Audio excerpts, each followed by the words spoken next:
প্রিয় দর্শক, আসসালামু আলাইকুম।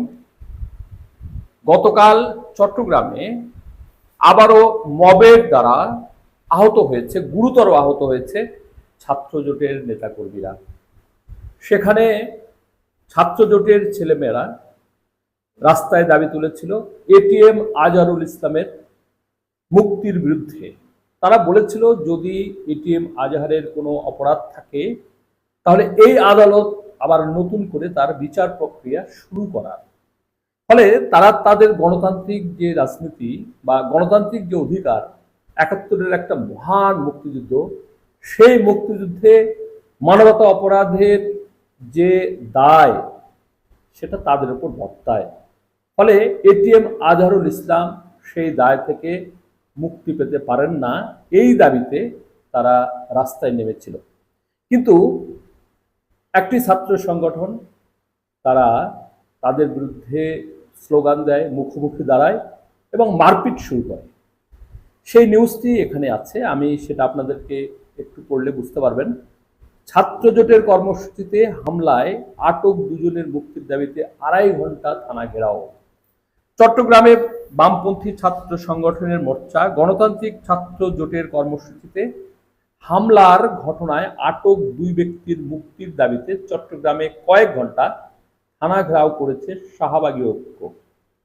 তার মানে শাহবাগ বিরোধী ঐক্য নামে একটি ব্যানার নিয়ে কিছু ছাত্ররা এই থানা ঘেরাও করেছে। বুধবার রাত ৮:৩০টার দিকে নগরের কোতোয়ালি থানার সামনে অবস্থান নেন তারা। রাত ১১টা পর্যন্ত তারা সেখানে অবস্থান নেন। পরে পুলিশের ঊর্ধ্বতন কর্মকর্তাদের সঙ্গে কথা বলে তারা চলে যান। ৭১-এর মুক্তিযুদ্ধকালে মানবতা বিরোধী অপরাধের মামলায় জামায়াত নেতা এটিএম আজহারুল ইসলামের মৃত্যুদণ্ডাদেশ থেকে খালাসের প্রতিবাদে বুধবার বিকেলে কর্মসূচি ঘোষণা করে গণতান্ত্রিক ছাত্র জোট। কর্মসূচি শুরুর পরপর সেখানে মিছিল নিয়ে আসে শাহবাগ বিরোধী ঐক্য। বেলা ৩:৩০টার দিকে দুই পক্ষ মুখোমুখি হলে তাদের সরিয়ে দেওয়ার চেষ্টা করে পুলিশ।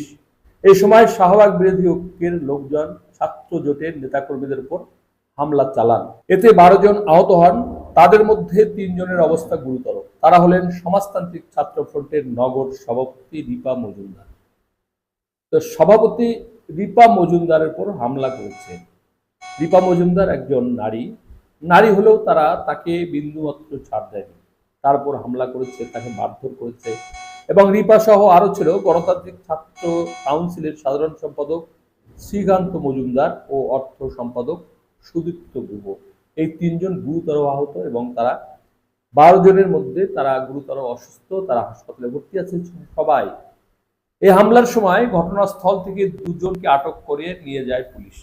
তার মানে পুলিশ কিন্তু অ্যাকশন নিয়েছে, ২ জনকে পুলিশ ধরে নিয়ে যায়। এই ঘটনার জেরে এশার নামাজের পর কর্মসূচি ঘোষণা করে শাহবাগ বিরোধী ঐক্য। তারা আবার নতুন করে কর্মসূচি ঘোষণা করে এবং থানার সামনে অবস্থান নেয়। তবে ব্যানারে তাদের নাম ইংরেজিতে অ্যান্টি শাহবাগ মুভমেন্ট লেখা ছিল। ব্যানারে তাদের দাবি ছিল, বাংলাদেশের ভূমি সন্তান আমজনতার বিরুদ্ধে প্রতিনিয়ত ষড়যন্ত্রে লিপ্ত সাম্রাজ্যবাদের মদতপুষ্ট গোষ্ঠী লাল সন্ত্রাসী বাম সেকুলার শাহবাগীদের বিচারের দাবিতে বিক্ষোভ সমাবেশ।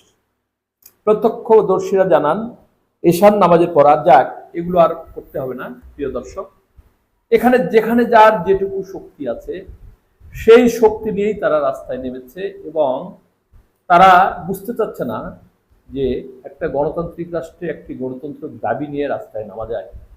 যদিও ৫ আগস্টে এই সমস্ত সংগঠন তারা শেখ হাসিনা বিরোধী ঐক্যে ছিল বা শেখ হাসিনা ফাঁসিবাদী বিরোধী যে মুভমেন্ট হয়েছে তারা সেখানে ছিল। আজকে যার যার অবস্থান থেকে তারা সরে গেছে সবাই। এটিএম আজহারুল ইসলামের লোকেরা তারা মনে করে যে আজকে যে বিচার হচ্ছে সেই বিচার স্বচ্ছ, এবং যারা আজকে রাজপথে নেমেছে তারা মনে করে যে ৭১ সালে মানবতা বিরোধী অপরাধে কারো যদি কোনো অপরাধ থাকে সেটার বিচার হওয়া উচিত। গত আওয়ামী লীগ সরকারের সময় যদি বিচার প্রক্রিয়া কুলসিত হয় তাহলে নতুন করে তার বিচার প্রক্রিয়া শুরু হওয়া উচিত। দর্শক, এই ছিল তাদের দাবি, কিন্তু তারপরেও তারা আহত হয়েছে, গুরুতর আহত হয়েছে। এখন এই অবস্থা যদি চলতে থাকে তাহলে আগামী দিনে যে নির্বাচন হবে বা রাষ্ট্র পরিচালনা যারা করতে আসবে তাদের গুরুতর সমস্যার মধ্যে পড়তে হবে। প্রিয় দর্শক, আজকে পর্যন্ত সকলে ভালো থাকবেন। আল্লাহ হাফেজ।